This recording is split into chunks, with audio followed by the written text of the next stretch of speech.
we have in the studio Chile Ogbawua, who is a former member, House of Representatives, and ADC chieftain. Glad to have you, Chile. Thank you very much, Annie. All right. It's quite interesting that persons like the former Senate president, he was the Senate president for 8 years. He was a senator for 20 years, representing his senatorial zone, is raising this issue of the North, things not going well with the North, things being bad in the North. The question people will ask is, what did he do, or those who were there then, to change this narrative that is fronting now? Well, thank you once again, Annie. Like you rightly said, His Excellency David Mark was the president of the Senate, and at certain times a senator. And in the Nigerian democracy, we have the doctrine of separation of powers. You have the executive, you have the legislature, and the judiciary. So David Mark had never been part of the executive. He's been part of the legislature. The function of the legislature is to make laws while the executive executes the laws. So if we ask in terms of what he did as a legislator, I think there will be a lot to say. Maybe just to mention an instance that when Nigeria was on the verge of collapse, he came up with the doctrine of necessity and saved Nigeria from political crisis that maybe Nigeria wouldn't have been here anymore. And several other things that he did, because the legislature is a banana peel. For somebody to remain at the helm of affairs as Senate President for 8 years tells of the quality of person that he is, his capacity to manage diversity and things like that, because you are essentially first among equals. So there's little you can do to calm everybody if you're not doing things right. But the fact that he was there for 8 years means he was doing what is right. And I should maybe just round up by saying that sometimes the legislature will draw up a program of development for the government through the appropriation, bill, but it may not be executed.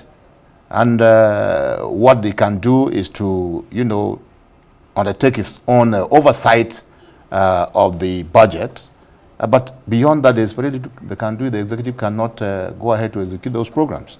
So I think we should judge him on what opportunities Nigeria has given him and not those opportunities that he was not given.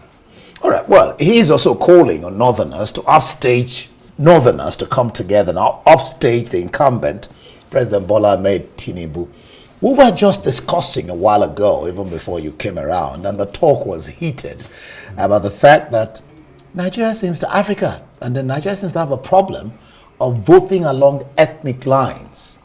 What do you make of a leader of thought, towing that line for an election, creating what you could probably call more division?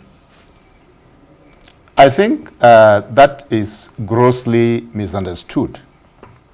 This is the commencement of a mobilization process.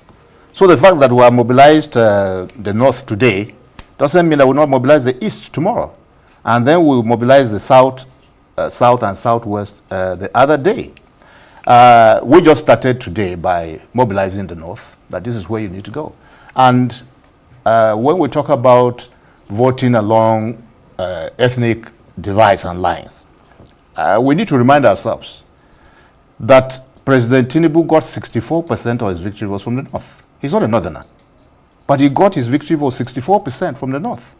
So what we're not saying is we're not saying don't vote somebody who's not a Northerner. No, we always knew him not to be a Northerner, and yet he got his victory votes from the North. Without the North, he would never have been president today. So we are mobilizing the people. Look, we got Mr. President into the seat in the expectation that he would be a fair-minded president who will treat everybody equally without, bringing up those sentiments of sectionalism or ethnicity. But we have seen that that's exactly what this government has done. They have been finding the embers of ethnicity. And I think, just like we told the Northerners today, and we'll continue to tell them as days go by, when we go to the East, we'll deliver the same message. Because I don't think the East, the Southeast, for instance, will say that they have received a fair treatment from this government. If we go to the South, the same thing, they may say the same thing. Even in the Southwest, when you discuss with those who are from the Southwest, they say, look, this is a Lagos affair. You are just crucifying us for nothing. What is happening in the Tinubu government is just a Lagos affair. It's not our affair. So the unfairness is spread around and all through the country. The president calls ADC a coalition of confusion. What's your sense of that sentence or phrase from the president? Well, sorry, I can't help but laugh. Yes, the issue is that when you don't understand something, you are confused. And I believe that Mr. President is completely confused. And we're happy that he's confused because we've been working on this project for over a year and some months. And we made sure that those who didn't need to know what was going on didn't know. He happens to be one of those who didn't want him to know, so he's confused. So his statement is out of confusion. It's not out of informed, knowledge. So if the way we are going and the way that Nigerians are receiving this project is confusion, so then we don't want to wake up. So he's the one who is confused, certainly. Not the ADC. He's the one who's confused. All right, well, some of your party, some who are in ADC are doing what I call foot dragging, not fully identifying with ADC. They are still in other parties. And you know the saying that a divided house cannot stand. I mean, the Labour Party candidate is still in the Labour Party. Atiku has left PDP. Yes. One doesn't particularly know where El Rufai is because yesterday his locality says he's not in ADP. So sorry, SDP. So I don't know. What's really happening? It looks like it's not yet a united front. No, I think it's part of the lack of information.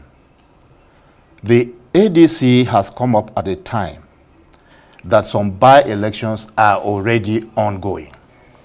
So what the party has agreed, right from the days of coalition, before we now identified ADC as our base party, it was agreed that those political leaders who have already sponsored candidates in other political parties should be allowed to complete that project. It doesn't mean that one leg in, one leg out, not at all. Peter Obi is completely with the ADC. He has said it himself. I'm not saying what he hasn't said, but he has sponsored candidates in the Labour Party in several constituencies, and he's just allowed, with the knowledge and the consonance of the ADC, to go ahead and complete that project and run those candidates through. The same thing for El Rufai. He also has sponsored candidates in the SDP in constituencies in his state and other places. And he too was excused that, look, while you remain here, you can go campaign for your candidates in the party in which you sponsor them until they have finished. I think for His Excellency El Rufai, his elections will be over by end of August. And after that, you will not hear his name on the other side anymore. Now, whether people say that he's not a member of the party, I think that the constitution about the liberty to join party is very clear. So if you have joined a party and you have got your membership card, and some group of people come on to the media to say you're not a member, I think they're the ones who don't understand. Because a political party cannot stop a person from joining. It's free joining. It's when he has joined, if he now conducts himself in a manner that is inconsistent with the constitution or the principles of the party, you can remove him. But you cannot put a barrier that, you can't join because we don't like your face or something. So those who are saying he's not their member, I don't think that being a member of a party is such it's a plaything that a person of the status of El Rufai will go about saying he's a member if he doesn't have his card. And I think when you ask him for his card, he will show it.